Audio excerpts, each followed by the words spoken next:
Why I love my mom అంటే పెద్ద English ఏదో అనుకోవద్దండి. ఇట్స్ జస్ట్ మా అమ్మ అంటే ఎందుకు బాగా ఇష్టం అంటే ఎవరికైనా పెళ్ళైంది పిల్లలు పుట్టి they took care of us like children forever. మనం ఎప్పుడూ చిన్నపిల్లలాగే కదా వాళ్ళకి.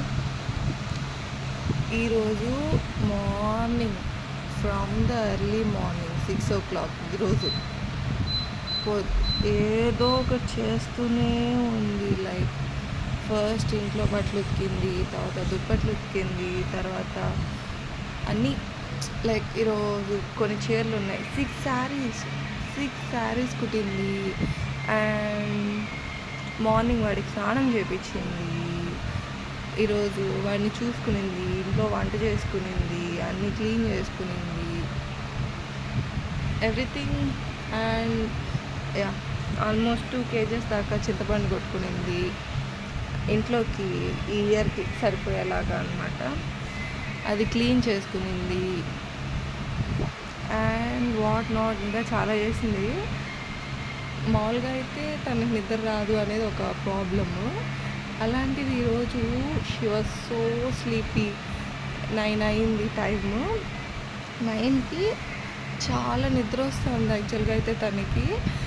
నేను రెస్ట్ తీసుకోవాలి అంటే కాసేపు పడుకుంటానమ్మా అని చెప్పిన అనేసి అంత నిద్ర వస్తూ ఉంటే కూడా వాడిని తీసుకెళ్ళింది బయటికి ఆడిపించుకొని కొద్దిసేపు. వాడు నా దగ్గర ఉంటే నన్ను లైక్ రా అంటే గెలుపుతూనే ఉంటాడనేసి వాడిని బయట తీసుకెళ్ళి ఆడిపించుకుంటాను. ఇంతకంటే రీజన్ ఉంటుందా అమ్మ వాళ్ళు ఎందుకు ఇష్టం అనేసి? అట్లనే కాదు, what ever they do or not, ఎవరైనా ఇష్టమే. కాకపోతే వాళ్ళు మనల్ని ఎప్పుడైనా సరే చిన్నపిల్లల్లాగే ట్రీట్ చేస్తారు.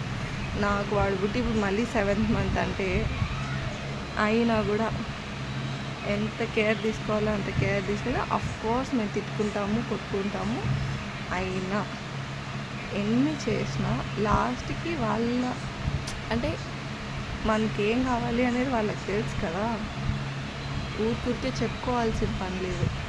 అంత అలసిపోయింది అయినా వాడికి స్నానం చేయించింది, నైట్ మళ్ళీ వాడికి డ్రెస్ చేసింది.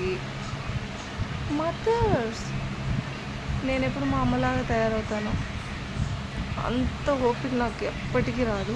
I know that. అండ్ తనలాగానే నేను ఎప్పటికీ ఉన్నాను కూడా ఉండలేనులే. That's secondary. ఈరోజుకి ఇంతే అనమాట. Good night.